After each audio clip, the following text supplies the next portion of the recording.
नमस्कार। लेकर आए हैं आपके लिए औसत। औसत क्या होता है, औसत कैसे निकाला जाता है, कौन से क्वेश्चन के लिए औसत कैसे निकालने का बेसिक कंसेप्ट होता है। तो अगर आप औसत नहीं निकालना जानते हैं तो ये वीडियो आपके लिए। लेकिन एक बात ध्यान हो कि औसत कई फील्ड में होता है, जैसे कि सीटेट की तैयारी करते हैं उसमें भी औसत जैसे क्वेश्चन मिल जाते हैं। आप जो है बिहार पुलिस की तैयारी करते हैं उसमें भी औसत से क्वेश्चन उठा लिए जाते हैं, या कोई भी कॉम्पिटिटिव एग्ज़ाम जो हाई स्कूल के बेस तक मैथ पूछे जाते हैं उसमें औसत से क्वेश्चन एक दो पक्का आता है। रेलवे में सबसे ज़्यादा आता है। तो इस तरह के जो एग्ज़ाम होते हैं, इस एग्ज़ामों में इस तरह से जो क्वेश्चन पूछे जाते हैं, ऐसे क्वेश्चनों को सॉल्व करने के लिए कुछ बेसिक हम कंसेप्ट आपके लिए लेकर आए हैं, जिससे कि आपका मैथ क्या हो इम्प्रूव हो सके। तो ये वीडियो देखिए, ये वीडियो पर्सनल आप ही के लिए, वीडियो को पूरा देखना है। सबसे पहले हम आपको बता देते हैं कि औसत क्या होता है। औसत क्या होता है, तो औसत मैं आपको बताऊं कि औसत क्या है। तो औसत एक ही प्रकार के राशियों का योग में कुल राशियों के संख्या से भाग देने पर जो मान प्राप्त होता है या निकलता है उसको हम लोग औसत कहते हैं। अब कहिएगा ये बात उतना समझ में नहीं आ रहा है। औसत बराबर होता है राशियों का योग बट्टा राशियों की संख्या।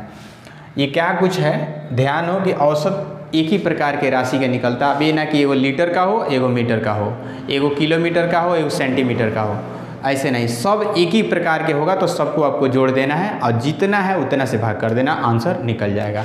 एक क्वेश्चन देखिए सिंपल इस पर, जैसे मान कर चलिए 5 6 7 9 10 0, इसका औसत निकालना है, कोई दिक्कत नहीं है।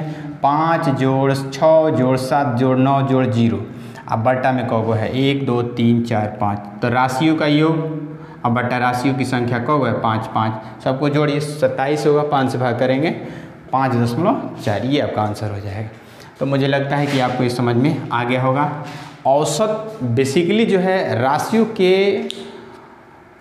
राशियों का आकलन, या लगभग नहीं कहा जाता कि एवरेज बताइए कि कितने जो है किसी काम को करने में एवरेज कितने पैसे लग जाएंगे लगभग। तो यदि हम आकलन करना चाहते हैं कितने मजदूर लगेंगे, कितना उसमें लगभग पैसा लगेगा, कितना उसमें मटेरियल लगेगा, तो इस तरह के प्रॉब्लम को सॉल्व करने के लिए एवरेज बड़ी ही मस्ट होता है। और वैसे सवालों को सॉल्व करने के लिए एवरेज को ही इस्तेमाल किया जाता है। अब एक क्वेश्चन देखिए, जैसे एक और कंसेप्ट देखिए, जैसे n लगातार संख्याओं का औसत निकालना हो, लगातार हो, n माने 1 से लेकर के शुरुआत हो, उसका फार्मूला n+1/2 होता है। जैसे मान कर चलिए 1 से लेकर के 50 तक किसी ने कहा, 1 से 50 तक की सभी संख्याओं का औसत निकालिए। तो एक तो नियम है कि क्या करिए, 1 लिखिए, 2 लिखिए, 3 लिखिए, 50 तक लिखिए, सबको जोड़िए, 50 से भाग करिए। एक तो ये तरीका हुआ, उतना करेंगे। इससे अच्छा है कि आप इसको क्या करेंगे, सीधे इसका फार्मूला अप्लाई करेंगे, n+1 को 50 तक पूछ रहा है तो 50 जोड़ 1, अब बट्टा कितना होगा 2, 51/2 यानी कितना होगा 26.5 हो जाएगा। ये आपका आंसर हो जाएगा। देखिए कितना आसानी से निकल गया।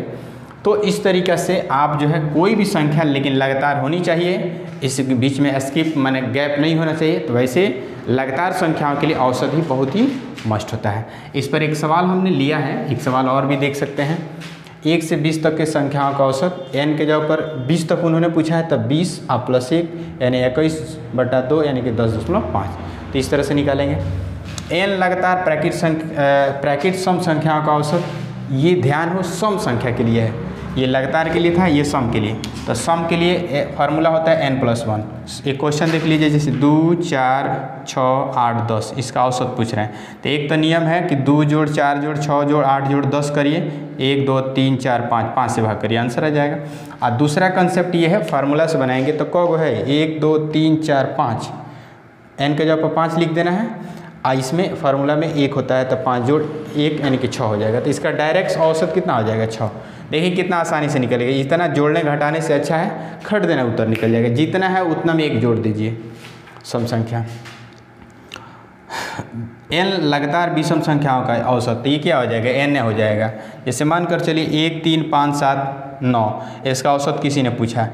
तो एगो तो पहले तरीका है, सबको जोड़िए, इतना जोड़िए उतना भाग करिए। अरे यार कौगो है 1 2 3 4 5, इसका आंसर कितना, गलती लिखा गया यहाँ पे, 11 भी है ना। 1 2 3 4 5 6, औसत कितना होगा 6। यदि 7 होगा तो औसत कितना होगा 7। लेकिन ध्यान हो विषम संख्या होना चाहिए। तो अब विषम के लिए ये है, सम के लिए है, लगातार के लिए है, औसत के लिए है। तो ये सारा कंसेप्ट हमने दे रखा है ताकि आपको कोई भी क्वेश्चन यदि अगर ऐसे आते हैं, और बिल्कुल आते हैं, इसमें कोई शक की बात नहीं है, बिल्कुल क्वेश्चन आते हैं, तो अगर ऐसे सवाल आते हैं तो इस तरह के कंसेप्ट को उसमें घुसाइए और खटाक दे उत्तर लेकर आ जाइए। देखिए बड़े बड़े एग्जाम में हमें जब question objective multiple choice question होते हैं और उसमें जब हमें क्वेश्चन को टिक करना होता है तो ये कंसेप्ट बहुत मज़ेदार होता है, क्योंकि वहाँ पे सॉल्व करने का टाइम भी नहीं है और सॉल्व कैसे करेंगे, सॉल्व करने का पर्याप्त समय ही नहीं है। लगातार संख्याओं का औसत निकालना हो और लगातार संख्याओं का औसत, कोई भी संख्या लगातार हो, लगातार से शुरू हो रही है, उसका औसत निकालें पहली संख्या और अंतिम संख्या बटा 2 कर देना है। कहिएगा ये नहीं समझ में आ रहा है। एक क्वेश्चन देखिए, जैसे मान कर चलिए हम यहाँ से शुरू किए 10 है ना, 11 12 13 है ना, 14 15 16 17 18।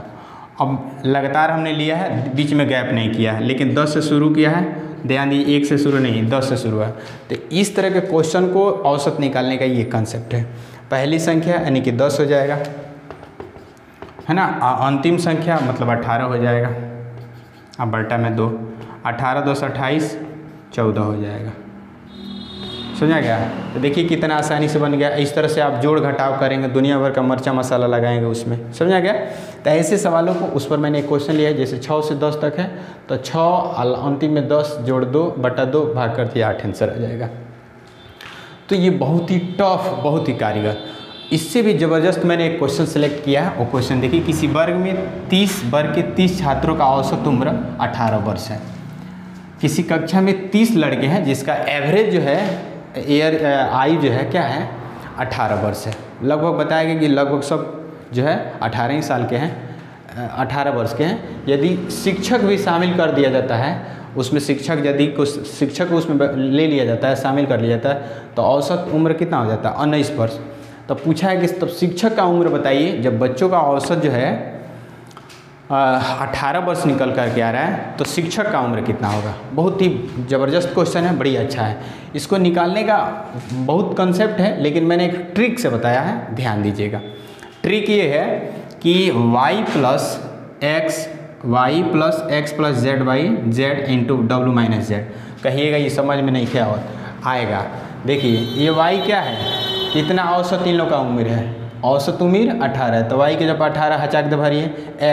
x मतलब कितने लड़के हैं, 30 गो लड़के हैं, 30 कई गो आदमी शामिल हुआ है। जेड क्या है, लोगों को शामिल होने वाली संख्या है, कितना आदमी शामिल हुआ है, एक शिक्षक एक शामिल हुआ है। हो सकता है 2 आदमी शामिल होगा तो जेड के जब 2 भर देंगे, तब यहाँ पे जेड 1 है, यहाँ पे भी 1 है। फिर डब्लू, अब उम्र कितना, जब उसमें आदमी शामिल होता है उम्र कितना हो जाता है, तो उम्र 19 हो जाता है, तो 19 माइनस जेड, यानी कि जेड कितना, देखिए यहाँ पे जेड नहीं लिखना चाहिए बल्कि हमें वाई लिखना चाहिए, गलती लिखा गया है, यहाँ पे वाई होगा। वाई के जगह पर इसमें कितना भरेंगे 8।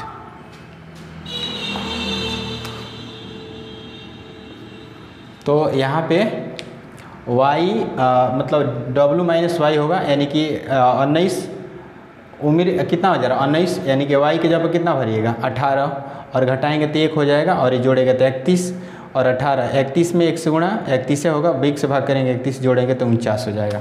तो उसमें शिक्षक का उम्र कितना हो जा रहा है, शिक्षक का उम्र 49 साल के हैं शिक्षक। तब जाकर के बच्चों का एवरेज उम्र कितना हो रहा है 18 हो रहा है, जिसमें 30 बच्चे शामिल हैं।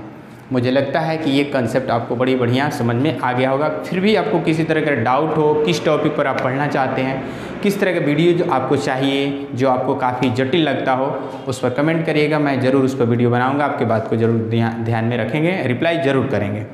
तो वीडियो को ज़्यादा से ज़्यादा शेयर करिए। वीडियो थोड़ा भी पसंद है तो लाइक ज़रूर करिएगा। चैनल पर पहली बार है, अगर प्योर मैथमेटिशियन बनना चाहते हैं तो चैनल ज़रूर सब्सक्राइब कर लिए। चैनल आप ही के लिए है, क्योंकि चैनल पर सिर्फ मैथ के वीडियो प्योर और बिल्कुल बारीकी से बताए जाते हैं। इस वीडियो को ज़्यादा से ज़्यादा शेयर करने के लिए आपको बहुत तहे दिल से धन्यवाद।